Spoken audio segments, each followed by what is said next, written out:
Chuchi, I'm back and I'm walking around somewhere in the middle of Australia. Now, keep watching because I bet you've never seen anyone do this before.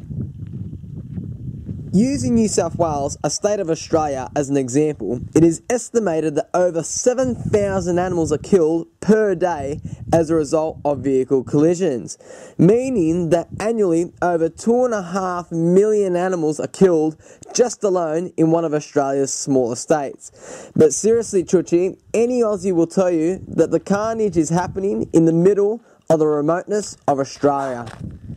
Well, right, Chuchi, I'm out here in the Australian outback on a really remote road. Now, it's absolutely amazing to see the amount of carnage which is happening out here on these dirt roads in the middle of Australia. And what I mean by carnage is the amount of wildlife which have been hit by cars, the amount of roadkill that there is. I've just come along this stretch and it's about maybe 30 kilometres long. And I'll tell you what, I've been counting hundreds of native wildlife just dead on the side of the road. And you're probably thinking, well, what's the extent? Well, I'm about to show you. And this is exactly what I mean. See, Chuchi, out here, everything's getting hit. This here is the eastern grey kangaroo, and he's probably just been hit this morning. Now, out here, there's two things that can happen. Either A, the wildlife gets hit and dies, or B, the person driving the car veers off, hits a tree, goes into a gully, or they're killed. You know, at the end of the day, with wildlife and vehicles, there's no easy match, you know, they don't exactly mix. But you can just see the absolute extent of what's happening out here in Australia. And it's unfortunate, you know, it's unfortunate to see this. See, this guy here, he's probably been sitting here the last couple of days. That sun's got to him. Yeah, he doesn't smell too good either. And you can just see what happens, you know, the crows, foxes, feral pigs, everything will get stuck into these animals. So it's not exactly like these animals are going to waste, you know. They're going back out into the environment. It's the whole ecology of things, I guess. Yeah, look at you, mate. You have been absolutely hammered. But there's a technique I'm going to be showing you today on how to catch a specific animal. Now, the funny thing about this animal is he's a native species, but is what I think is the hardest species to catch out here, particularly on the open plains.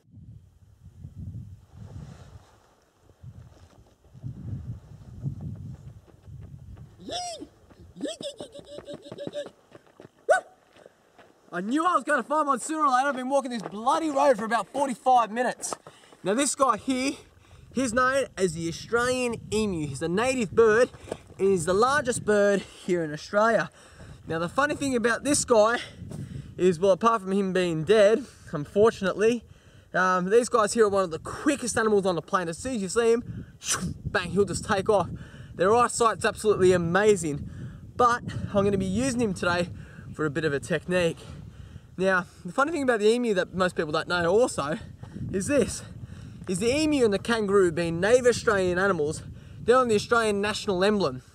The reason is, both of these animals can only move forwards, they can't move back, therefore symbolising that Australia, as a nation, is always proceeding forwards.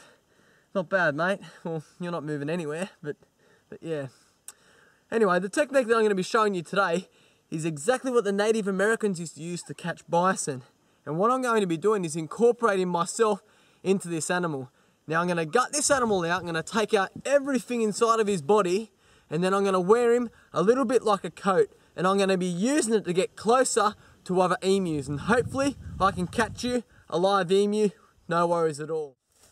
Because I've just been following these emus along the fence line, and I can get close to them. They're a little bit suspicious. But what I'm going to try and do is I'll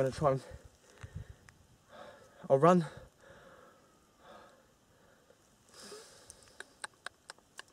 Thinking. I'm going to leave this costume down along the fence line. What I'll do is I'll run down along the other side of that fence. I'll try and flush through those 1 or 2 emus that were down there. I'll quickly come back around, I'll put this on, and then I'll see if I can get one on the fence line. Because they're letting me get close, but not close enough. But what do you reckon? We'll have some luck. Huh? No. I'll do it that way. I'll do it the other way. The other way's better. Yeah. Alright, let's go. Yeah, well, don't laugh because these are the only chicks that I pick up.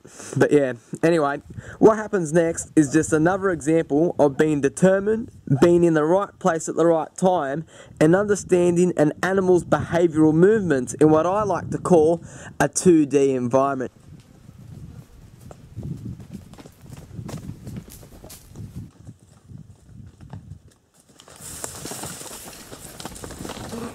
Gotcha! Hey, relax! Hey, relax! Woo! And that's it, Chuchi! That's how you catch kangaroos here in Australia.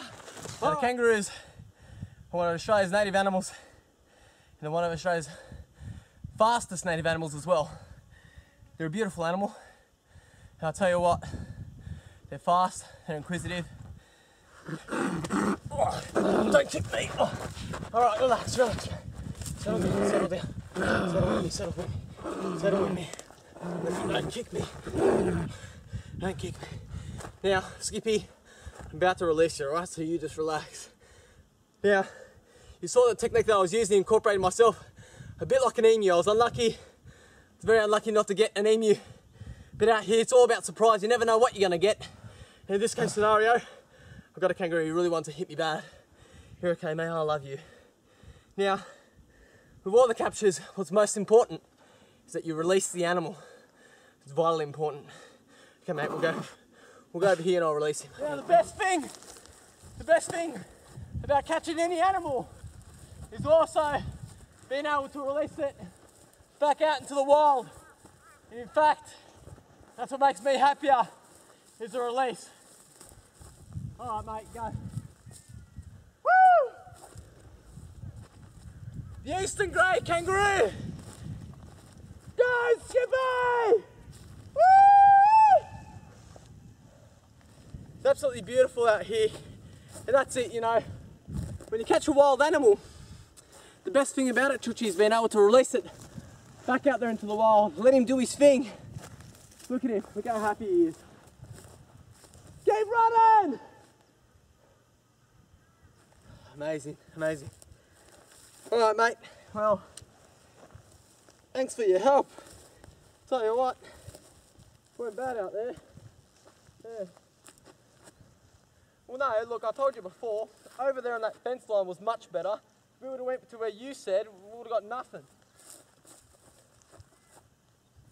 It doesn't matter which way the sun was going. I could see where the sun was going. There was enough shade there for me to hide. Hey, relax, alright? It's enough of you.